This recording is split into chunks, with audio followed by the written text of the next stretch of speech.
One night in the summer of 1921, a young man named Carl Lois walked slowly across the quiet farm that he had recently purchased in rural Ohio. He was on his way to check on his horses and his cattle one last time before he went to bed. He had a heavy iron lantern in his left hand, and on his right hip, he had a loaded revolver resting securely in its leather holster. As he walked across the damp grass of the farm, he stopped for a moment and looked out at the dark silhouette of the farmhouse, the rustic barn up ahead, the old wooden water well, and all of the wide-open land that surrounded him. He could not help but feel incredibly proud of what he had achieved. I mean, this was all his. Every single blade of grass, every wooden fence post, every animal in the stable. Carl had always dreamed of having his own farm, of working the land, and of building a quiet life for himself. He had been able to get this particular property for an unbelievably low price because, apparently, the family who owned it before him had been very eager to get rid of it.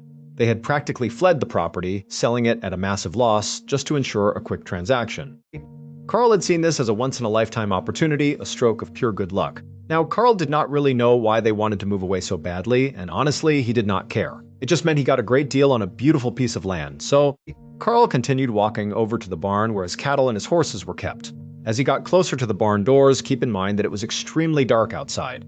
It was late at night, and there was no moon to speak of, so the only light came from the small, flickering yellow flame of his handheld lantern. He suddenly felt the hairs on the back of his neck stand up. He had this unmistakable chilling feeling that he was being watched by unseen eyes. But Carl lived completely alone on this massive property. It was just him and his animals.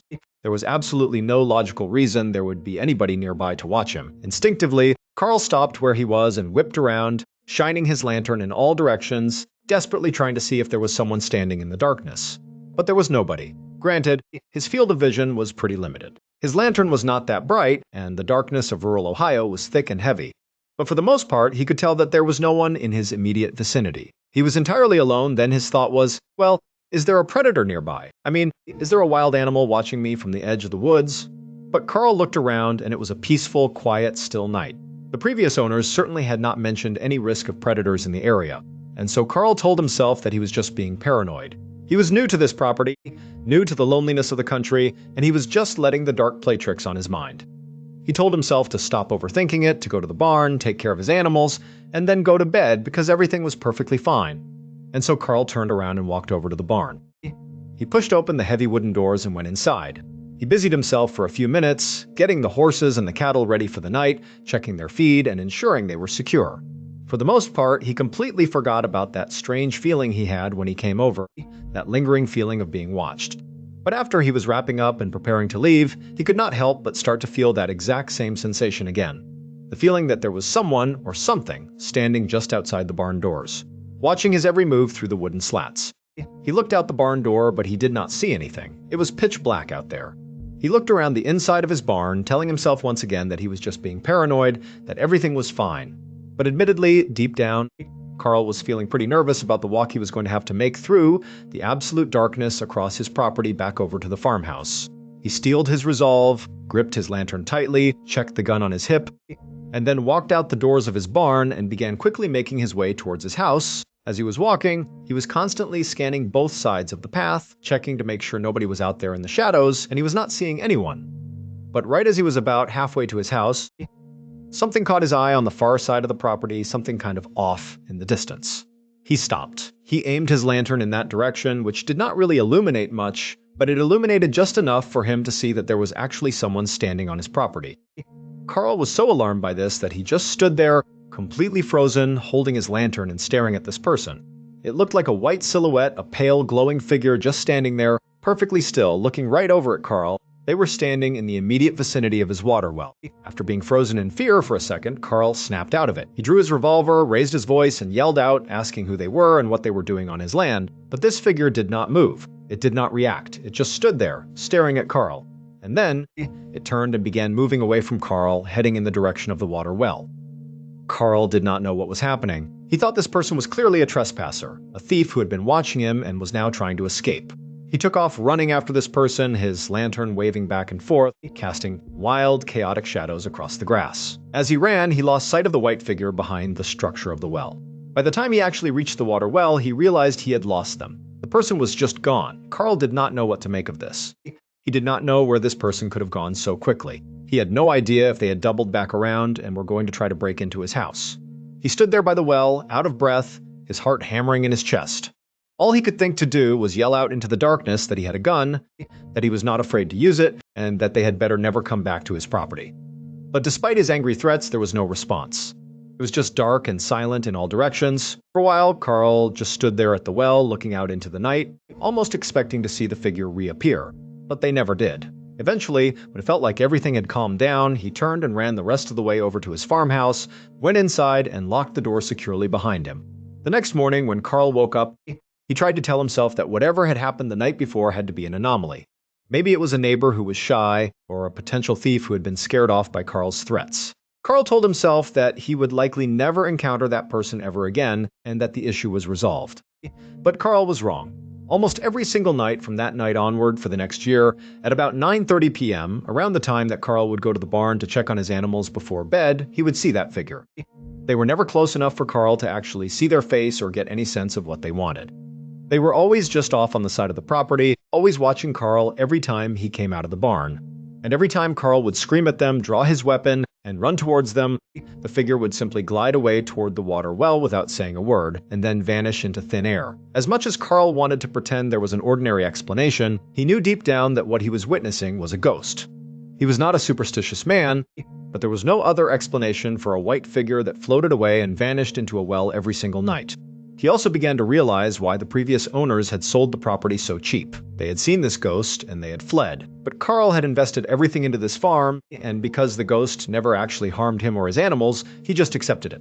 It became his new normal. That is, until August 1st of 1922, which happened to be almost exactly a year after Carl had purchased the property. On that day, Carl noticed that his horses and his cattle had stopped drinking the well water. They had been drinking it all year long without any issues, but on this day they were skittish and nervous around the water, refusing to go near the troughs. Carl tasted the water himself and it tasted fine to him, but he assumed there must be something unclean in the well that was upsetting the animals. He decided he needed to drain the well, get rid of the dirty water, and let it refill. Carl went over to the water well, the very spot where the white figure always vanished. He began to pump the water out. As the water level began to drop, he realized there was something large resting at the very bottom of the well, something he never would have been able to see unless the well was drained. As the water got shallower and shallower, it became obvious what was down there. Carl stopped pumping, walked away from the well, and immediately went to get the sheriff. It would turn out that 5 years earlier, in 1917, Carl's farm had been owned by a man named Frank Lerman. Frank had multiple employees on the farm, including a young, hard-working farmhand named Henry Lipenstick. One day, Henry suddenly went missing. He had no family or close friends in the area, so everyone in town assumed Henry had simply packed up and left to find work elsewhere. But one of Frank's neighbors had told the sheriff at the time that she did not believe Henry had left on his own. She believed Frank had done something to him because the two men argued constantly about money. The sheriff had tried to look into Frank, but right as the investigation was beginning, Frank abruptly sold his property at a loss and moved far away. Without any physical evidence or a body, the sheriff could not prove foul play and the case was closed. Until Carl drained that well 5 years later. At the bottom of the well, Carl had found the badly decomposed, almost skeletal remains of Henry Lipenstick. An autopsy later revealed that Henry had died from blunt force trauma to the head, and his death was ruled a homicide. Frank Lerman was eventually tracked down, arrested, and found guilty of second-degree murder. However, due to a lack of circumstantial evidence, he only served 7 months in prison before his charges were dropped on appeal and he was released. But the most incredible detail of the story was discovered when they pulled Henry's remains out of the well. He was still wearing his pocket watch, and the hands of the watch had stopped at precisely 9:35 p.m. This was the exact time, every single night, that Carl had watched that white figure glide across his property and disappear into the water well. Once Henry's body was given a proper, respectful burial in consecrated ground, Carl never saw the white figure ever again. One afternoon in September of 1951, a 53-year-old father named Attalus Eller carried a large, heavy cardboard box from his car toward a boarding house in the city of Winston-Salem, North Carolina. He took the box inside, walked down a narrow hallway, and entered the small room where his 21-year-old twin daughters, Bobby and Betty, were busy unpacking their belongings. Bobby and Betty were incredibly excited about moving into this boarding house. They had recently decided to move out of their childhood home, which was located in a small town about an hour's drive away, where Attalus and his wife still lived. The girls had both secured jobs at a local cigarette factory, and they were going to work there and live in this boarding house together. It was a massive milestone for them, their first real step into adulthood. For Attalus, the move was bittersweet. He was incredibly proud of his daughters, but it was sad to see his little girls grow up and leave the nest. However, he knew they would be okay because they had each other. They were not just sisters, they were identical twins, and they shared a bond that was incredibly deep, far beyond what was normal. Bobby and Betty leaned heavily into being identical twins. They both stood 5 feet 3 inches tall, had round faces and dark hair, and they made sure to style their hair and dress in the exact same way. But their connection went far beyond their physical appearance. They had identical personalities, identical interests, and they even shared physical ailments. One time, Bobby developed a painful abscess on one of her teeth. Inexplicably, within 24 hours, Betty developed an identical abscess on the exact same tooth, despite her tooth being perfectly healthy. Whenever a difference was forced on them, they would work to correct it. When Bobby had to get glasses for her poor eyesight, Betty begged for a pair of glasses as well, despite her vision being perfect, just so they could look the same. And now, they were working the exact same job and sharing the exact same room. Adulus and his wife secretly hoped the girls would eventually become more independent, but as Adulus set down the last box and looked at his daughter's matching, excited smiles, he was just grateful they had each other. He hugged them, wished them luck, and drove back home. 2 years later, in the autumn of 1953, Adulus was setting the dining room table while his wife finished cooking dinner inside their home in the small town of Purlear, North Carolina. He heard a knock at the front door and smiled, assuming his daughters had arrived for their weekly weekend visit.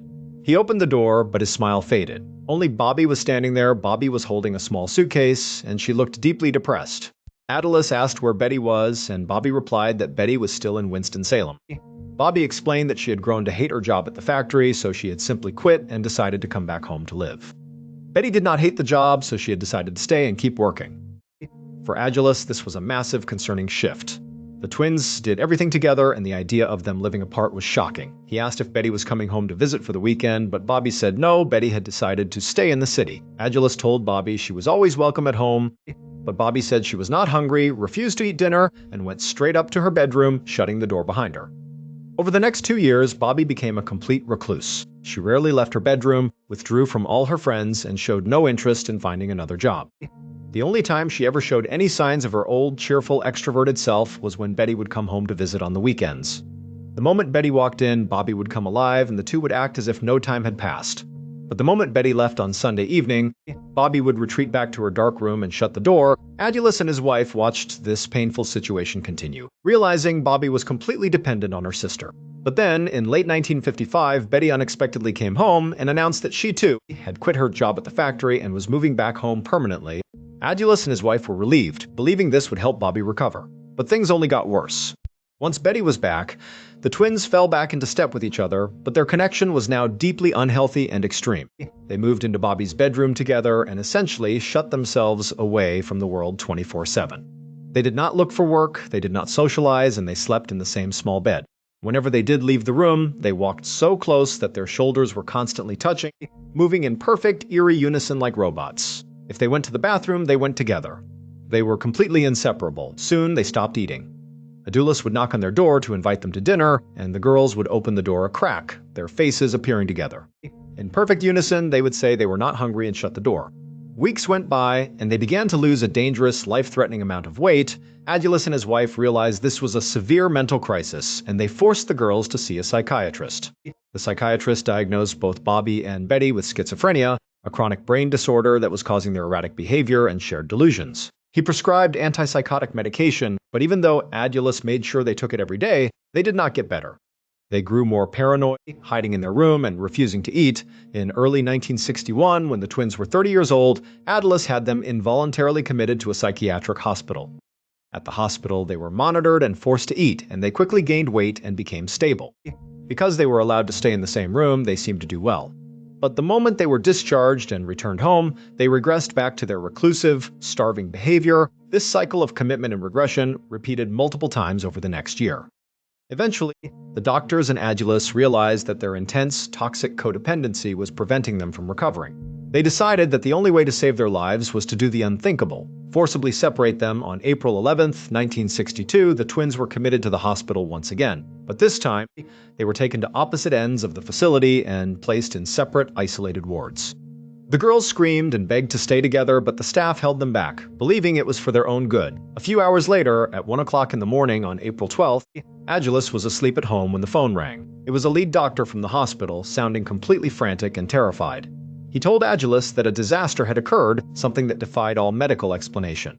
At 12:55 a.m., a nurse had gone to check on Bobby in her locked room on the east side of the hospital and found her lying in her bed, dead. 5 minutes later, at 1 o'clock a.m., a doctor had checked on Betty in her room on the west side of the hospital and found her dead as well, lying in the exact same position. Multiple autopsies were performed, but the medical examiners found absolutely no cause of death. There was no sign of poison, no physical trauma, and no underlying illness. They had simply stopped living at almost the exact same moment. Their official cause of death was listed as unknown. The only theory came from a treating doctor who believed the twins were so devastated by the forced separation that they literally willed themselves to die, shutting down their own bodies so their spirits could reunite. But there was one final, chilling detail.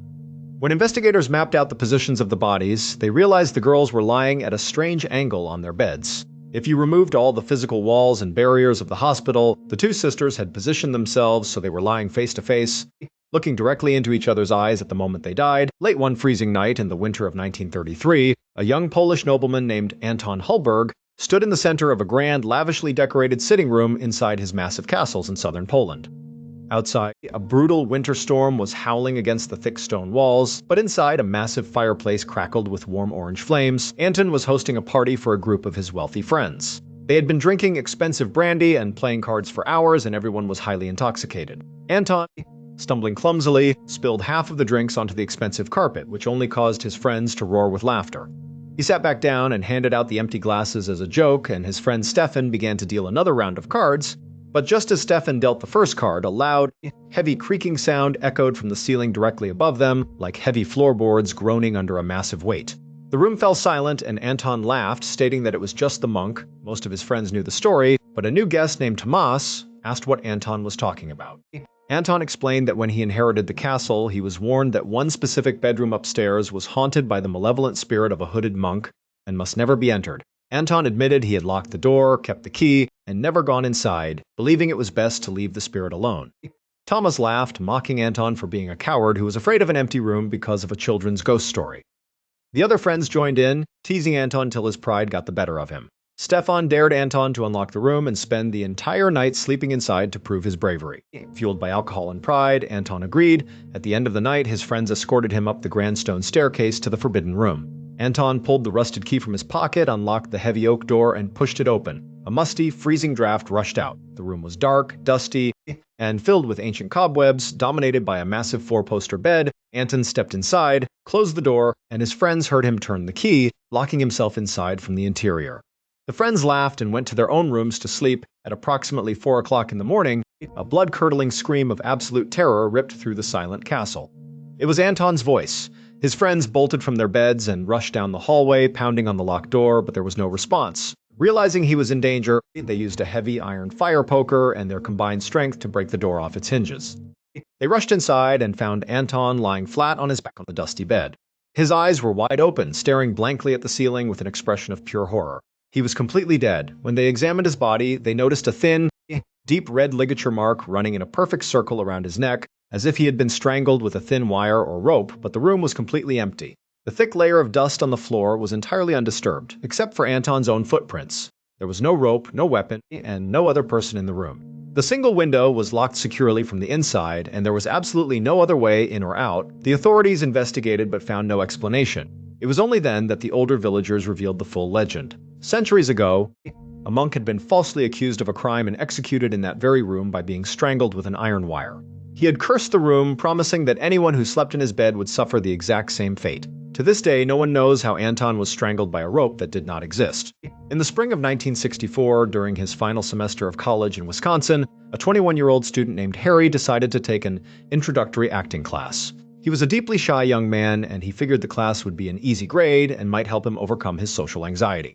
But that class would completely change his life. Not only did he meet his future wife in that class, but he also realized he possessed a genuine passion for acting.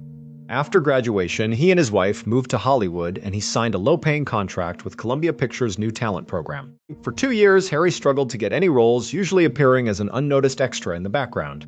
Then, in 1966, he got his first speaking role in a movie called Dead Heat on a Merry-Go-Round. He was cast as a hotel bellhop, and his scene was only 60 seconds long. He walked into a lobby, called out a guest's name, handed him a message, and walked off. The next day, a powerful studio producer called Harry into his office. The producer had watched the scene and told Harry flatly that he was never going to make it in Hollywood because he lacked the X factor. The producer explained that when the famous actor Tony Curtis was starting out, he had a tiny role where he simply carried a bag of groceries across a room, and everyone instantly knew he was going to be a star. But when Harry played the bellhop, he just looked like a real bellhop, not a movie star. Harry looked the producer in the eye and sarcastically asked if Tony Curtis was such a brilliant actor, shouldn't the audience have believed he was actually a grocery boy rather than a movie star? The producer was so enraged by this remark that he fired Harry on the spot. Harry eventually signed with Universal, but received the same discouraging feedback. He wasn't handsome enough and lacked talent. By the mid-1970s, Harry was in his mid-30s with a family to support, and he was making almost no money. He decided to become a carpenter despite having no experience. He checked out a stack of books from the library, studied them, and began offering his services to people in Hollywood. He quickly became known as the carpenter to the stars. Though he was often seen holding a textbook in one hand while working with the other, in 1976 his friend Fred Roos, a casting director, called him with an opportunity. A young director named George Lucas was casting a science fiction movie called Star Wars, and he needed a reader to stand in and read lines for other actors during a group audition. Fred volunteered Harry, making it clear that Harry was not being considered for a role, but was just there to help. Harry was annoyed about wasting his time, but he agreed to do it. During the auditions, Harry was tired, grumpy, and completely cynical about the process. He read the lines of a space pirate character named Han Solo with a flat, sarcastic, nonchalant delivery because he simply did not care about impressing anyone. And that was exactly what George Lucas was looking for.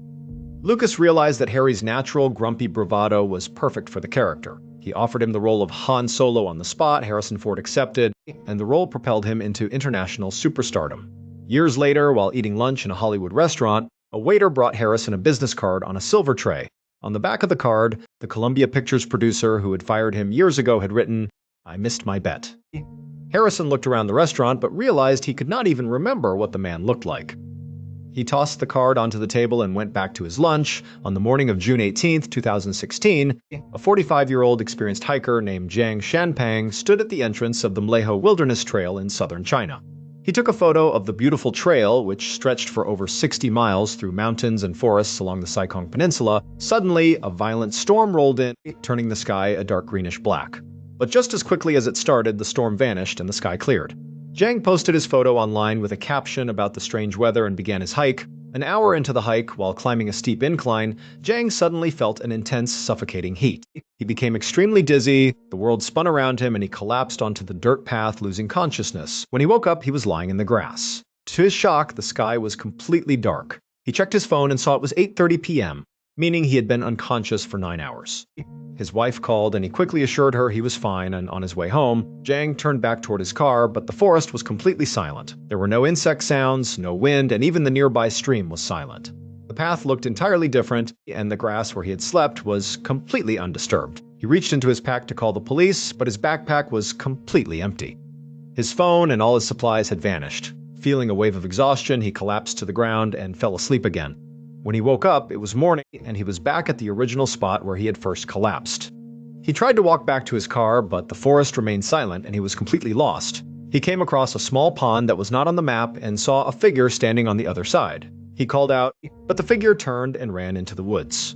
Jiang chased the figure, desperate for help, until it suddenly stopped in a clearing with its back turned. Jiang walked up to it, but as the figure slowly turned around, a feeling of pure terror washed over him. The figure was a tall, faceless shadow, completely black, with no eyes or mouth. It took several aggressive steps toward him, and Jiang closed his eyes in terror. When he opened them, the figure was gone, the pond had vanished, and it was night once again. He collapsed again, and in his sleep he heard the whispers of the stones and the water telling him to accept his fate. He let go of his fear and found peace. When he woke up, the forest was alive with sound again. He followed a stream for hours until he ran into 3 hikers. He fell to his knees and cried with joy, realizing he was saved. It turned out Jiang had been missing for 4 days.